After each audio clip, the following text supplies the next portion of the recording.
Let's go. They say pressure bust pipes. What you scared of a little pressure? It ain't nothing but a little minor setback for a major comeback. Let's stand on business.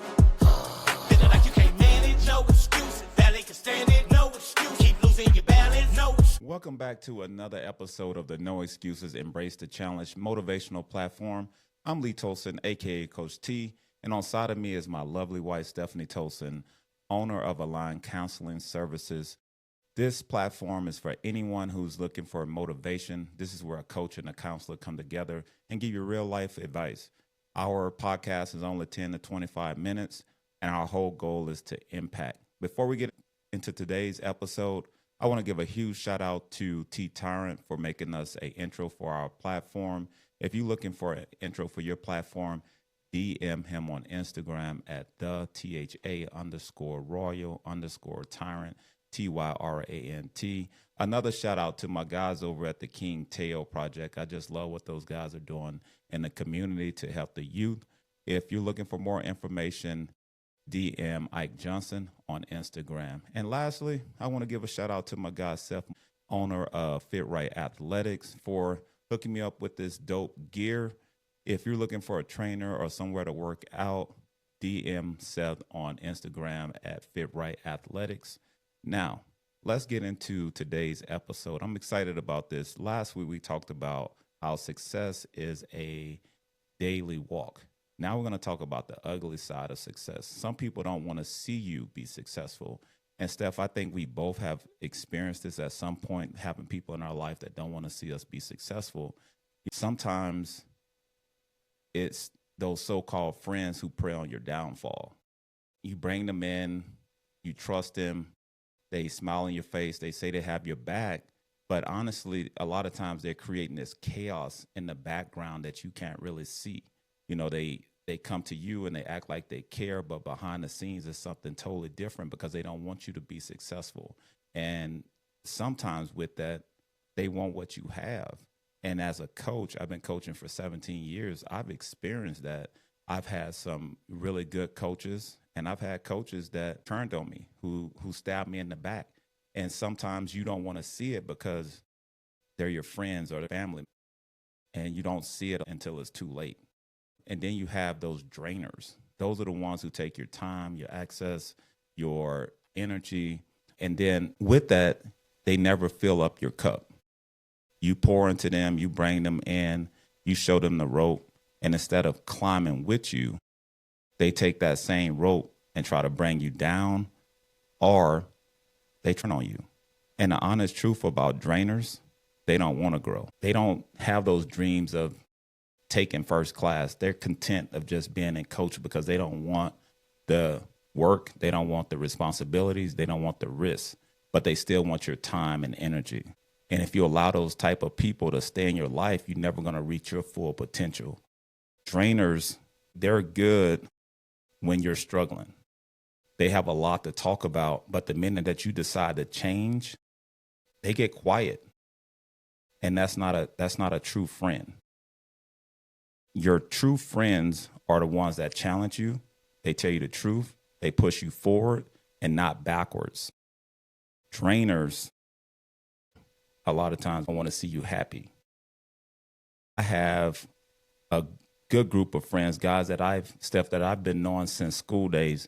And we might not talk on the phone every day, but we have a group chat that we text. We call ourselves the squad.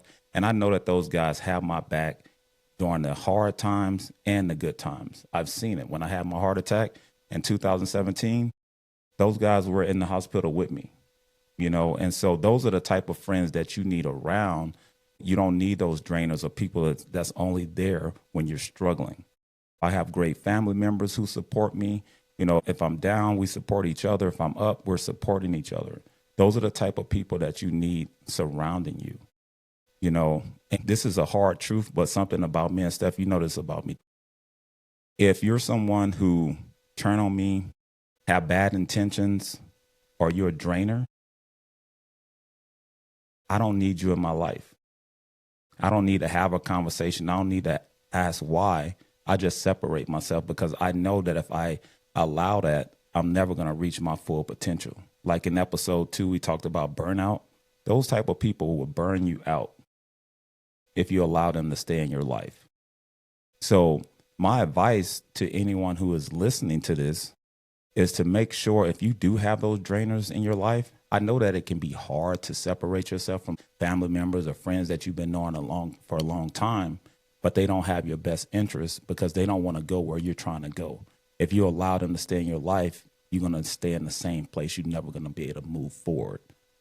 You know, those are the people who don't want to see you be successful. And the ugly part of it, sometimes they want what you have. Steph, how do you view it?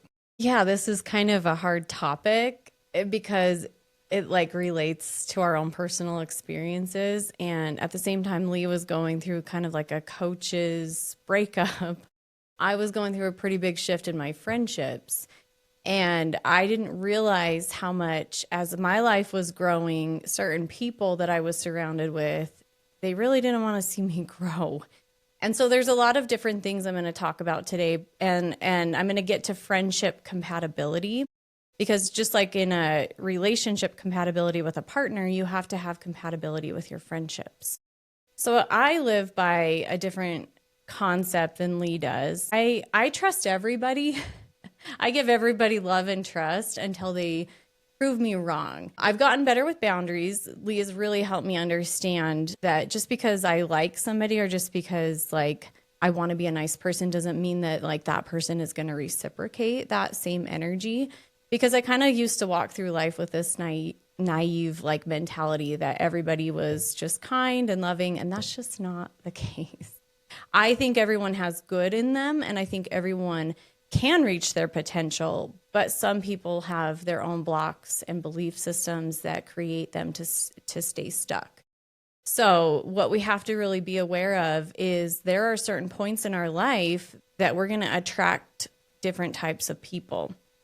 So like Lee is speaking on a core group of friends he's had since high school, and they've all been solids with each other, even if they're at different seasons of life individually. So what that means is they're genuine friends. So Lee can be having a good season while one of the friends is having a not so good season, and that friend not having a great time is still going to love and support Lee, or vice versa. When Lee was having a hard time with his heart attack, his friends supported him. And so they've been through thick and thin, and there's no jealousy or animosity that comes from these friendships.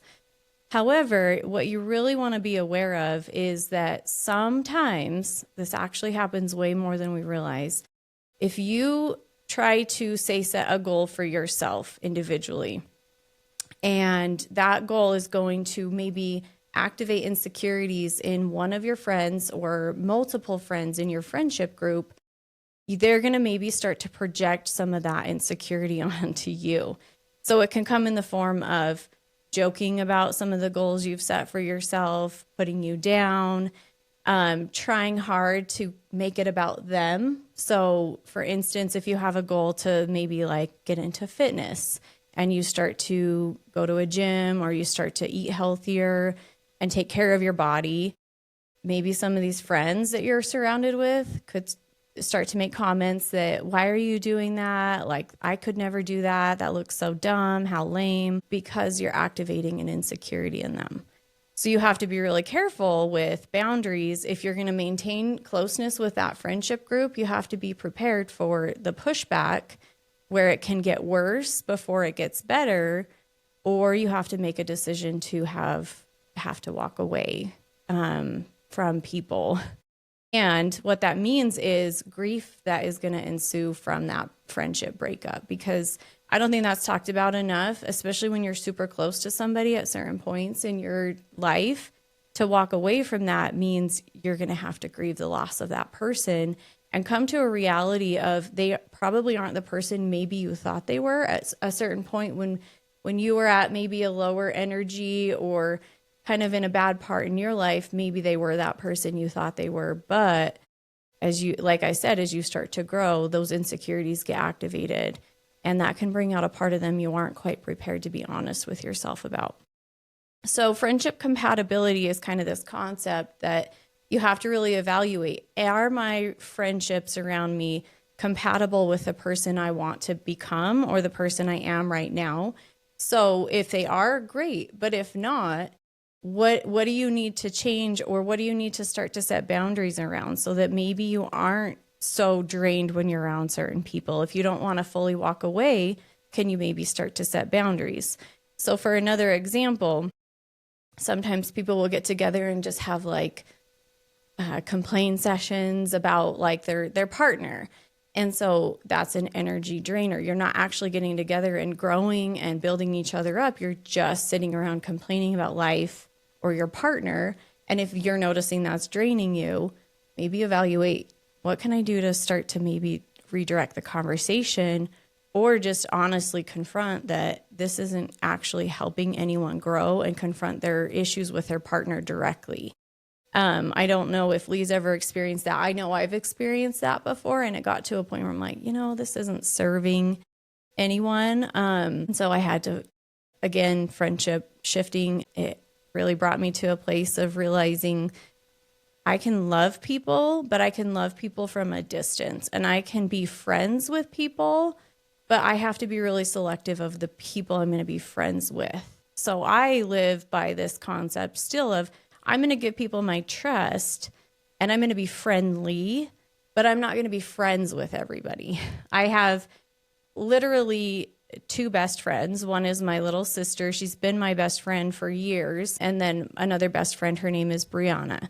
And so for instance, Brianna, we're very opposite in a lot of ways, but we support each other no matter what. She's been my solid through a lot of life ups and downs. For instance, I disclosed last week that I wanted to start to work out again and get my life back, my fitness back. And Brianna she likes to do her own little workouts, but she never was threatened by that. And her response to me when I told her, yeah, I've been going to Orange Theory and it's really intense and really hard workouts, her response was, I am so proud of you. That is so amazing. That to me is a solid friend. She may not go. That's not her fitness niche, but she supports me no matter what. The same has been true with her. Anything she's gone through, any endeavor she's taken, I'm always supportive of it, even if it's not for me. So my advice to people is to just evaluate your friendship compatibility, especially with the season of life you are in. And just maybe evaluate, are my friends compatible enough? You don't have to be compatible 100%, like everything that the other person likes, but just evaluate, is this friendship compatible enough to maintain the relationship? Or do I need to kind of reevaluate and maybe seek out people that are on a similar path that you're trying to work towards? Because energy attracts energy. So that saying, birds of a feather flock together, or you're the average of the 5 most people you spend your time with, rings very true. So that would be my advice for people this week. Do some friendship evaluation when it comes to the success in life you're trying to strive towards. I love that, Stephanie. I love the whole friendship evaluation. And sometimes that can be really hard, right? You have people that you've been around, that you trusted for a long time. My only question is this: how do you evaluate those friends? Well, I would say try not to judge the person, but just judge, how do I feel when I'm around that person? How is my energy when I'm around that person? Do I feel uplifted? Do I feel drained? Do I feel like I'm constantly their emotion dump, where they just come to me to dump all their life problems onto, and then they walk away? They feel better, but I feel worse. Do they support me and my goals? How do they respond to the things I'm doing that are for self-improvement? That's a big one. How do they support the endeavors I'm taking with maybe career? Because that's another big one that can activate a lot of insecurities in people. So I think just do some self-evaluation on, how do I feel when I'm around this person? And do they add enough value to my life? So, and also, do you get a return on the investment you make with that person? I feel like relationships are an energetic exchange. So you want a return on the investment you're making, meaning yeah, you might be at a season, just like Lee was talking when he had his heart attack. He couldn't give 100% to his friendships. Absolutely not. He could barely give 2% to himself at that time. But at times, there's going to be times that you're going to be able to give more than the other person and vice versa. But overall, do you feel like the energetic exchange kind of evens out and becomes neutral? So that's the way I would evaluate, not judging the other person by their behavior or, you know, the way that they come across towards you, but more just how am I feeling around this person? And is this aligning with who I want to be and where I want to go in life? Definitely, I absolutely just love that. You know, I've experienced that far as having people in my life who was only around when I can give. But as soon as they got what they wanted, then they dipped out on me, you know, and that's not true friends. Lastly, what I want to leave you guys with is protect your energy. Separate yourself from drainers, because all they're going to do is pull you down. Find a group of friends that want to see you succeed, that's there for you when the storm hits, and they're there for you when you overcome that storm. If you really like this episode, make sure that you like, follow, comment, subscribe, and please share. Like always, until next time, no excuses, embrace the challenge. Back off the